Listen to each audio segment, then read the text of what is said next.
Hello, everyone, and welcome to HBCU Highlights, where we spotlight amazing HBCU graduates who are doing their thing in and out of the community and in and out of their professions.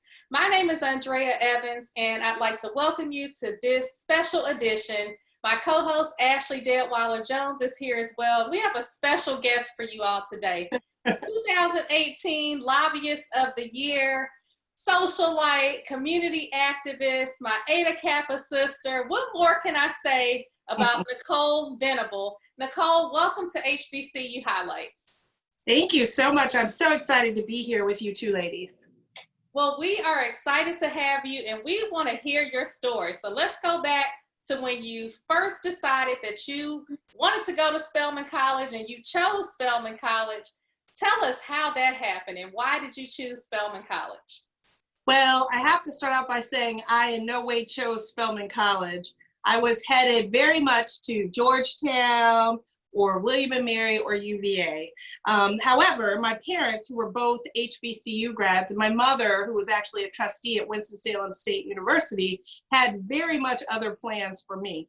And when we were looking to sort of figure out where I was going to college, I put all of my favorite places on the list, and they put Winston-Salem on the list, and they put Spelman on the list. And they said, listen, you just got to go and apply to these two. And I said, okay. I mean, I was sure I was not meant for an HBCU, 100%.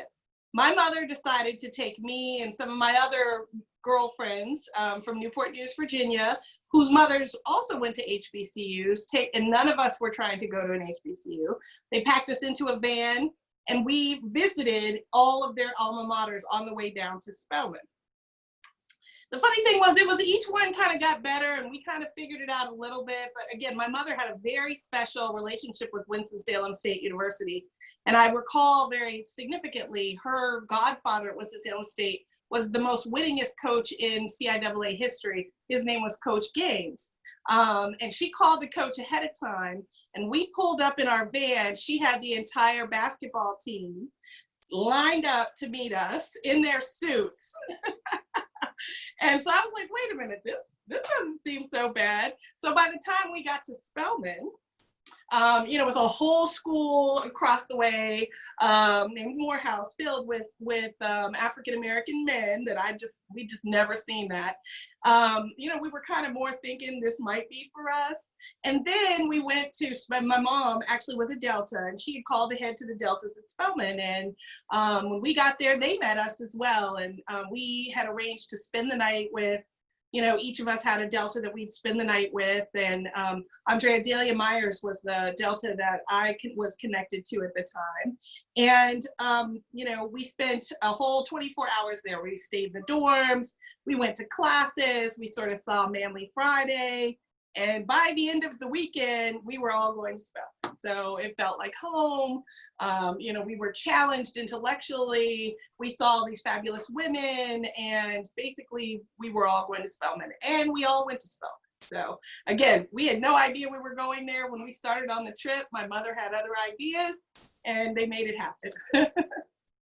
So awesome. So Nicole, you went to Spelman, but you didn't go alone. It sounds like you had a group of friends that were there with you. Right? So yes, there were 5 of us from Newport News, Virginia, who all went to Spelman at the same time. And our mothers were actually all pregnant together. So we grew up together. So it was fun to have, I think, a group of people that you knew. The good thing was, we had solid relationships, but of course, when you get to Spelman, you sort of find your tribe. As you would at any HBCU, the thing is, you don't have to just sort of co-locate with the other Black girls, right? Or the other color, people of color group. We were able to find our tribes, and some of our tribes were the same and some weren't, but we were always friends. We're all still very close today. And that was, I think, another exciting part, because we could go and be friends, but we all found the people that we needed to find when we went to Spelman.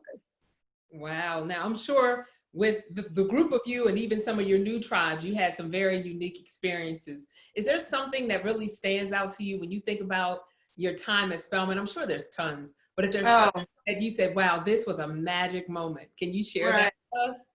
Well, I think like our number one, I enjoyed freshman week immensely because I think the relationships, and you'll both remember this, the relationships that you made freshman week were so long lasting, I think, at least for us, throughout sort of our Spelman experience. And I love all of my HH5 Beta sisters. So at Spelman, as you know, we have like tribes with our dorms and things like that.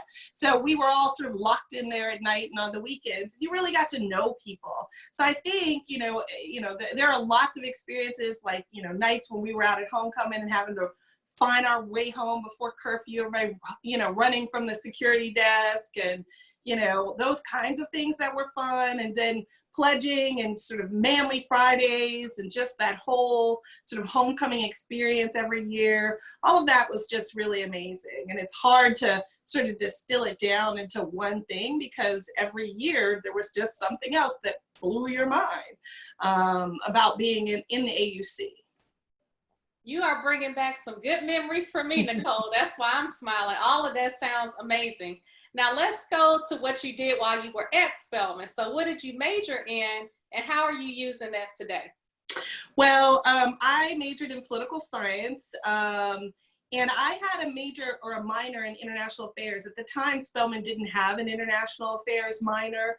And so I was one of what they called the trailblazers that helped to start that program at Spelman. So now they actually have a degree in international affairs that you can get. But when I went, it was just kind of coming together. So it was really political science. And at Spelman, I also decided that I was really interested in international affairs and wanted to study abroad. So a lot of people don't realize that Spelman sends many more African-American female students abroad than most of the other colleges and universities collected in the United States, and has been doing that for a really long time. So after my freshman year, I studied abroad in Mexico. My junior year, I studied abroad in London. And then for my first year of graduate school, actually, I spent it in Italy. So I really got the bug. I really like to go and travel, learn foreign languages. And that's really what I spent a lot of time doing, in addition to sort of pledging and running for office. I had several offices at Spelman and doing all kinds of sort of political work. I remember I went and interned for some lobbyist firms, some environmental groups who were working with the Georgia legislature at the time. I worked for in the office of one of the Atlanta congressmen at the time. So I was all over the place and very excited to do all of those things. Wow, so that's wonderful. And it sounds like those things have led you to being the all-star lobbyist that you are today. Can you talk to us a little bit more about what you're involved in and what you do on a day-to-day basis with that? Sure. So I'm very excited. I've been in Washington since 1992 and sort of working in and out of government since that time. And I like to tell people I'm the rare bird in Washington that's had the opportunity to work on Capitol Hill in the House, the Senate. I worked in the Clinton White House, and I've worked now downtown for several large associations and now 2 lobbying firms. So it's a unique sort of situation in Washington, because no one wakes up when they're young and says, I want to be a lobbyist. And if they do, I'm kind of wondering, what do you think lobbying is? But, what I do is I work for a firm. The firm is called Invariant. Invariant is the largest federally owned lobbying firm that's owned by a woman. We have almost 90, we're actually I think we're the 13th or 14th largest firm in Washington, D.C. We have, I think, the 2nd largest high-tech practice in Washington, D.C. And we have a number of clients that you know. So we work directly with Apple, with Uber, with Toyota, Pepsi, Home Depot, H&R Block, like I said, lots of names that you know. So any given day in the newspaper, one of our clients is there, and I can probably give you some insight into what was happening with that, or had some sort of hands on what it was. And primarily what we do is when these companies have issues, whether they're good issues, whether they're sort of block and tackle issues, things that they don't want to happen, they come and talk to lobbyists like myself and said, how do we navigate Washington? How do we get something done? Or how do we make sure that, if an agency is going to do a regulation, how do we impact how that looks and when it comes out? So that's the short end of what I do. Well, Nicole, speaking of navigating Washington, I know everyone in the DC, Maryland, Virginia area, they know Nicole. She is an official socialite. And so you can open up any paper, and when someone's having a party, they will spotlight. Nicole Venable was at this party. Can you tell us, how did you get to be this official socialite? Because you work hard, so obviously you know how to have a balance of working hard and playing hard. Right. Well, you said it. One of our mantras is work hard, play hard, for sure. But I think, again, people who come to Washington to work, on Capitol Hill or in the government, we actually want to, most of us, I find, have a sort of in our DNA that we want to help people, that we want to do service to others. So service to others you can do working in the government, service to others you can do in your community, service to others you can do through philanthropy. And so for me, all of it sort of came together. So I go to a lot of these events. And again, if you heard some of the names of my clients, they're all sponsoring a lot of these things in Washington, D.C., or working as partners with some of these different entities. And so I have entree to go. And then, it sort of turned into more of I wanted to get more involved in the community. So I'm a national trustee for the Boys and Girls Clubs of America. I feel very passionate about that. And one of my clients, Toyota, for example, is one of their major national sponsors. So we work on a lot of issues directly with young people in that regard. And so it's sort of, for me, it's a way of networking, but it all sort of comes together through a lot of the company's CSR, but also through a lot of the sort of passions that I have. So you mentioned that a lot of us don't necessarily wake up and grow up knowing that we want to be a lobbyist. And when you described yourself, I was like, wow, she sounds like the Olivia Pope of corporate America. She's the fixer. All right. So getting there and following that path, have you had lots of mentors along the way? And if so, who were some of the folks that kind of helped guide you? Yes, well, you don't get anywhere in this business without networking. And I think really mentorship is key. I think both of you can attest to the fact that Spelman really instills that in you. Working both to bring people up behind you, to do peer-to-peer mentoring, and to mentor with people who are sort of where you want to be. And I think for me, again, being sort of somebody who was very bright-eyed about coming to Washington, who wanted to make a difference, like just seeing how the members of Congress that I worked for, seeing how they operated, and really learning sort of how they navigated those political waters was extremely important. And you think maybe you don't have that one-on-one connection, but especially you do, when you work for a member of Congress, because it may be that member and maybe just 15 people on staff. And so you're seeing them every day, and you're seeing how they think and how they are in these meetings. So that's the first thing. I think second, looking to a number of the, when I came on board, the other senior African-American staff were on the Hill. When I first started, there were not that many. I remember when I worked in the Senate, and the first time that I actually saw another Black staffer, I ran up to her and I was like, oh my God, who are you? She's like, who are you? And it turned out she was another HBCU grad from Hampton, who happened to be very close to one of my sorors. They were both from Nebraska, of all places, Omaha, Nebraska. And I'm like, there are Black people in Nebraska? Apparently. But they all go to HBCUs. That's also true. So, we just, we're not a lot of us. And so we had to sort of rely on each other, and there weren't a lot of professional staff. And for those of us that are now more senior, we feel like we sort of grew up on the Hill and we helped each other. And now, once I had become a chief of staff on the Hill, and coming off the Hill and coming downtown, and also being sort of one of the few, there are really not a lot of African-American lobbyists. There are not a lot of African-American female lobbyists. And there are even fewer African-American females who work at firms like mine. There's really, and I hate to say this, but there's probably less than 20 that I'm aware of. So, I mean, when I say to you, there's not a lot of the sort of 800,000 lobbyists in Washington, to say that there's 20 who work in firms like me that are African-American female, that gives you some idea of how rare this is that we do.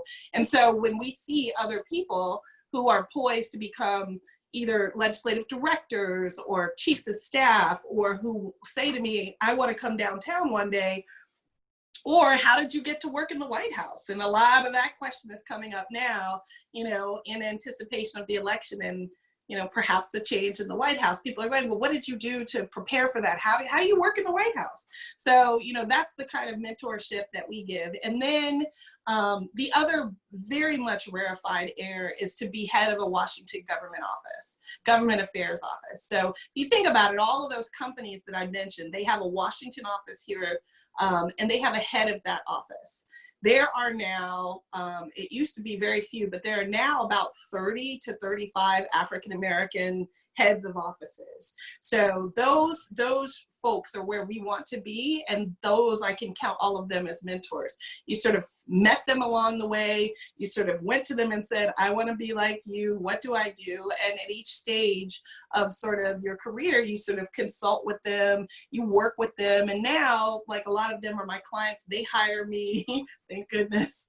I work with them, and then we bring everybody up together. So again, it's very rarefied. Like, being a Black lobbyist in Washington is, again, there are a lot of us, it seems to us, because we all tend to know each other, but there's really not that many of us compared to how many lobbyists there really are in Washington. Well, congratulations, Nicole. You're a true trailblazer and inspiration to so many in your field. So kudos to you. But I want to go to 2018 Lobbyist of the Year. So who actually presented you with that award? How did you qualify for that award, and what does it mean exactly? Right. Well, in Washington, the other thing, just like anywhere else, there are lots of associations, right? So there is an association of lobbyists that's out there. One is called the Washington Government Relations Group. And so most of us who are lobbyists are members of that organization, and they vote, they take nominations, and they vote each year on who would be the lobbyist of the year. And the particular year that I won in 2018, it was, so they tell me, in recognition of actually the work that I've done mentoring other lobbyists. So one of the things that I did was to establish something called the Black Girl Magic Network. We call it BGM Network, which is the network of African-American female lobbyists in Washington, D.C. Didn't exist. And in fact, and when I first started it, it was really 20, 30 of us just sort of like emailing around trying to create our own version of the sort of the old white boys network. We were helping each other, like, how do you go get business? Or, how do you know about that job that's opening up? How do we get in there? Do you know somebody in that office? I don't know someone in that office. Or we would pull resources to support candidates, because again, we weren't getting paid that much. And so we have to figure out how to make an impact. When I started, there were about 30 or 40 of us that were downtown. Our network now is headed to 300, African-American females in particular. And again, what I do is very particular, but we count anyone in advocacy. So in federal advocacy. So it's the people who work in the Washington offices, people who work in advocacy organizations, like we have members who are in Planned Parenthood and who are in unions. So if you advocate in Washington, you could be a member of the Black Girl Magic Network. And so it was in recognition of that, and sort of, being in Washington and working and lobbying for more than 20 years now. Because again, there's not that many of us that have been out here doing this for that long. Great. And it sounds like you're making an impact together, but is there anything that the Black Girl Network Black Girl Magic Network is doing together in the community, or are you a part of any boards or any other? I know you're in the sorority, so there's probably tons of ways. Yeah, there's tons of that. I think, again, the Black Girl Magic Network, again, we're very specific. I think, we would say our community impact is by bringing awareness and getting to know other candidates of color who are women. We do lots of meet and greets with the potential candidates who are coming. We started a partnership with Emily's List this year to help them broaden their intersectionality and to get more diversity going, and raise awareness amongst women of color about, hey, if you want to do something, here's a way for you to run for office if you're interested. Here's a way to start to get the money. Here's a way to really, if you want to run, know people immediately and have a network. So that's one of the ways that we've done that. But again, this is a very particular association, and this sort of is what we do as Black Girl Magic Network. Myself, one of the biggest ways that I do things in the community is through the Links Incorporated. And so the Links Incorporated does a lot of work in the communities. Our particular chapter, we've adopted a group of young girls at Dunbar High School. And we've done sort of 3 iterations of carrying them through their 4 years. And we help mentor them all the way up into the point where they go to college, and we help them with everything. We have like monthly seminars on everything from sort of how to present yourself. We've done things on how to deal with males and females, you know, in relationships, to how do you write resumes, how do you find internships, what are all the things you need to apply for college, and then we give them scholarships and different things when they go off as well. So that's, again, I'm all about this sort of, you know, Black girl everything. So that's pretty exciting for me to stay involved with something that has such a direct tie to the Washington community. Well, Nicole, you are a living example of Black girl magics, and it's amazing to hear that there was no group established like that for Black women who are in your profession. So congratulations. So you made time to do that. You're Lobbyist of the Year in 2018. Obviously, you are a hard worker and good at what you do, but you still make time to give back to Spelman. So I want you to tell everybody what you do in terms of how you give back to Spelman College. Right. Well, for sure, Spelman is the birthplace of Black girl magic, as both of you all know. And, you know, my thing is, if I want to see more people that look like me, we have to grow them up. So there's 2 things that I'll talk about with respect to what I do with respect to Spelman College and how I've given back. I think the first is that I established an endowed scholarship at Spelman in my mother's name. It's called the Lady Von Endowed Scholarship at Spelman College. And it was established to help send young women to study abroad. When I first started working on this, you know, again, I wanted to help other young girls who want to study abroad the way that I did. Since that time, after Beverly Tatum, one of the things that Beverly Tatum did when she was president was to say that all young Spelmanites or all Spelman students have to have some international piece to their matriculation. So whether that, if you're in the choir, they go internationally. If you're in the robotics club, they compete in Japan, or you study abroad. So not everybody can afford to study abroad. So this helps with the young women who've done that. And we've been successful in sending young women to China, to Senegal, to Spain, and to parts of Colombia, I think. So now it's an endowed scholarship. And so it's always going to be at Spelman, and there's always going to be a scholarship. I think what's unique about this particular endowed scholarship is that it was completely funded by friends and family.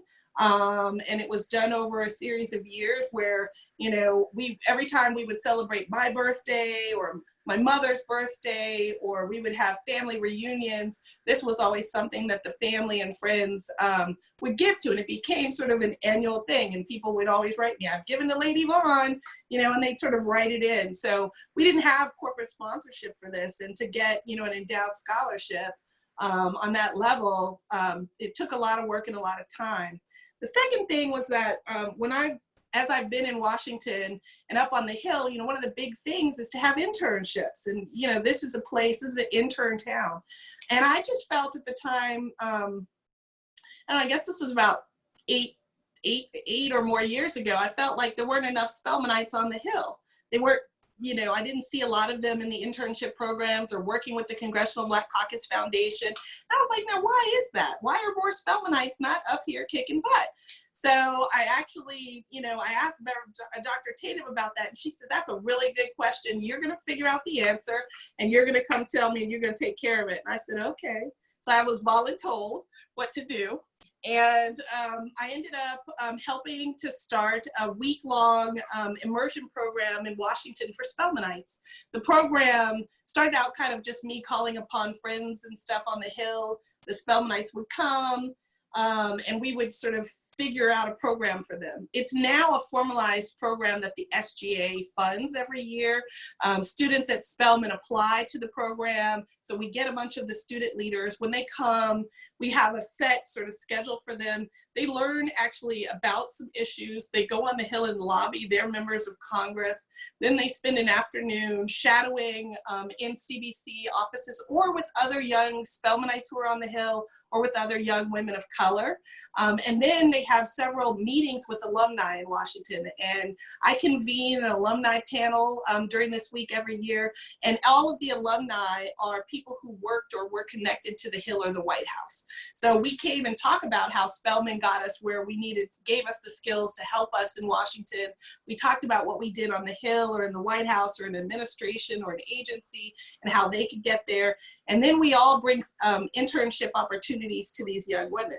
We start taking resumes, we like try and hook everybody up as best we can in whatever they want to do in Washington.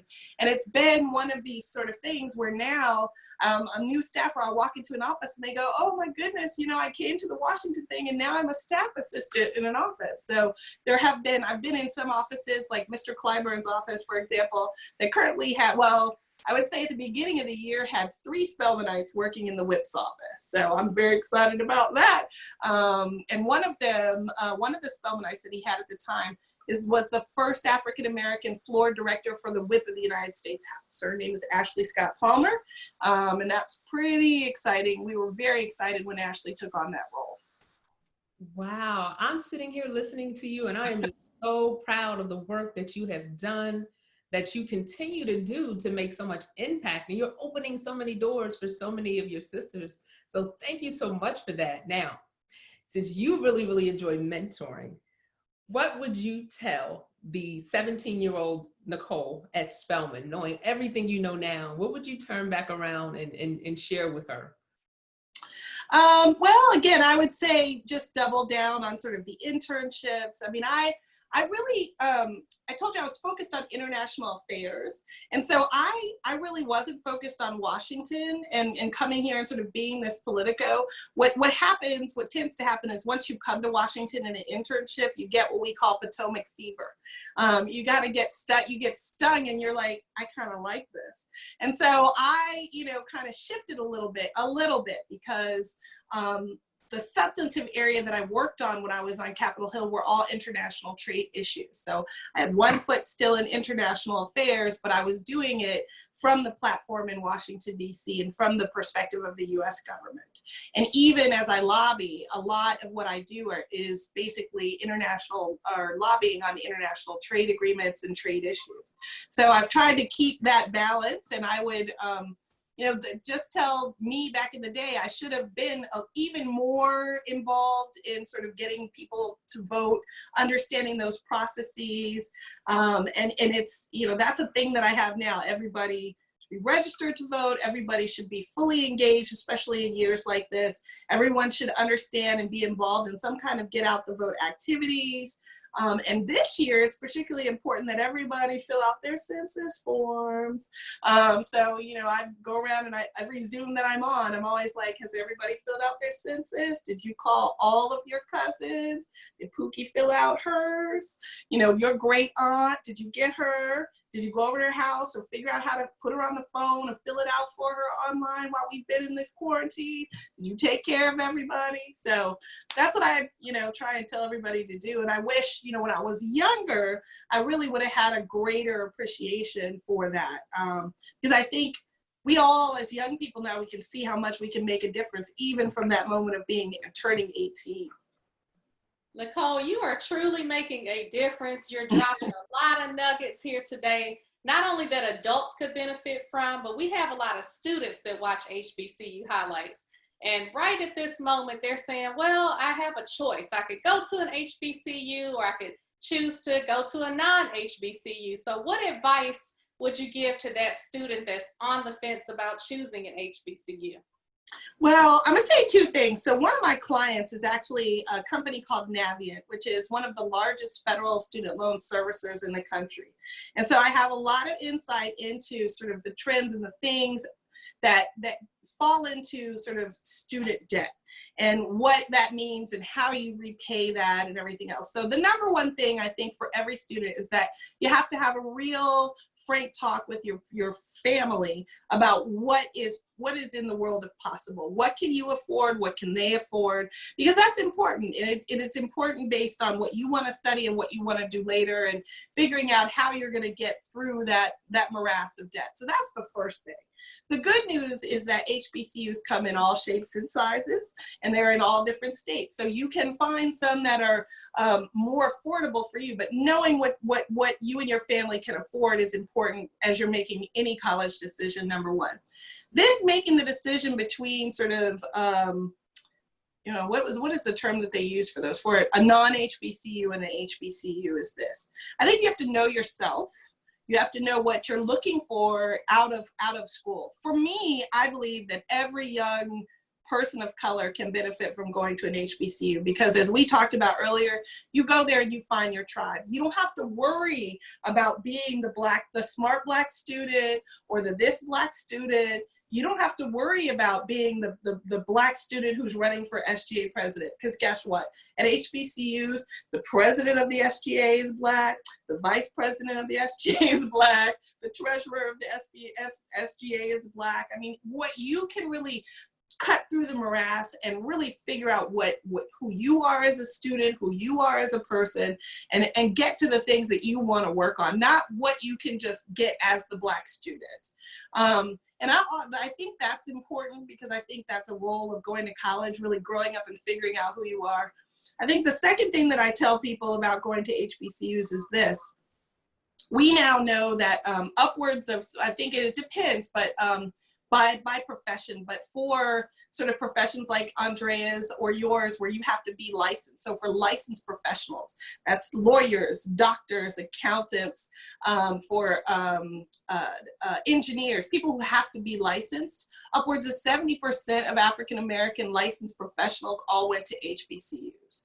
So at the end of the day, I go, there's just something in the mix there. There's something in the air. We come out and we tend to be more successful in our careers. We tend to have better networks. And I think that helps, those two things help each other. There's not a week, or for me, sometimes a day that doesn't go by where I'm not leaning on not only my Spelman network, which is very strong. I mean, and people who know me, and I mean, the white people that I work with, everybody I work with, they all know Spelman, and they know Spelman. If I go into a meeting and I say, oh, that's my Spelman sister, they go, Nicole got that. Like, we're just gonna let her have all of that right there. But it goes, once you get out of Spelman and you understand that network extends from Spelman and Morehouse and from the AUC to every single HBCU. And then it also extends to every other African-American who went to college or graduate school just like you did. Because at the end of the day, all of us end up at the table together. But I call upon my network, and in particular my HBCU network, if not every day, but every week. And so that is what makes me strong. It makes me able to deliver for my clients, to always be able to say, I know somebody there. And I can even tell you, this was an interesting thing. One of our clients was really being called out by they've been called out by the ACLU recently in a lot of tweets. And here's this huge company, and they're like, well, we don't know anybody there. I do. And I did. I made that sort of, under the radar call, was like, yo, what's going on? What's this about? And I got all of the intel and was able to send back, that got sent to that CEO of this major Fortune 10 company, because I was able to pick up the phone and call my friend who he actually went to Morehouse. So I was able to call my Morehouse brother, get the scoop, and figure it out for this company. So this is the network. It's hard to explain, you're not as close. I mean, I see our colleagues that didn't go to HBCUs, and they do have their close friends and they have networks that are strong for sure, and they're able to get into ours, but they don't have that necessarily with their colleagues that they went to college with who are not in their central circle. They can't just call somebody who went to Stanford the way we can call upon anybody that just went to Howard and be like, oh, I went to Spelman, and there's automatically that, okay, I got you. You don't have that. And I have yet to really see it for African-American students who've gone to those kinds of colleges beyond their circles. They do have tight circles. I mean, Stanford has a strong Black student, you know, I know William and Mary does, UVA does for sure. But when they go, I said, but how often do you call your white colleagues from your year? That's true. But we can call, you know, we can call anybody anytime. That's true. Now, speaking of calling, you don't want everyone reaching out and calling you all of a sudden, but after this interview, I'm sure there are going to be some folks that are interested in following you, whether it be Instagram, LinkedIn, Facebook. Are there social media platforms or websites where our viewers can find you? Sure. I'm active on Instagram and Twitter. And in fact, on Instagram and Twitter, I have a hashtag, which is called the Lobbyist Lady. So it's Lobbyist Lady. So if you look at that, you'll find me on those two. And this is gonna sound crazy, but I really just started like engaging on LinkedIn. So you can find me on LinkedIn, but there's not a lot there just because I really just started engaging on that. The time is precious, and I don't have a ton of time to do all this stuff. I need to hire somebody to help, but that's not happened yet. Well, we know you will be flooded with DMs after this interview because you're the lobbyist lady. You're the lobbyist queen. And we are so thankful to have you here. You're more than a lobbyist queen. You are a philanthropist. You are a leader in your community. You are a leader, period. And we are so thankful to have you here today and for spending some time with us at HBCU Highlights.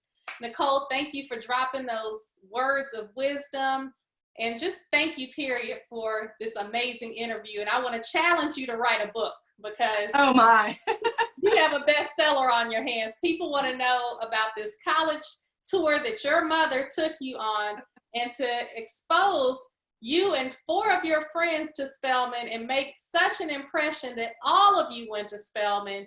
That in itself is amazing. And then for all of you to graduate from Spelman and be successful, we're going to have to bring those 5 women on this highlight. So we're going to give you another job to get that group together. But again, thank you so much for the interview today. And everyone, thank you for watching HBCU Highlights. Thank you too as well for having me. And I hope you guys continue to stay safe, sane, and healthy during this crazy, crazy time that we're in.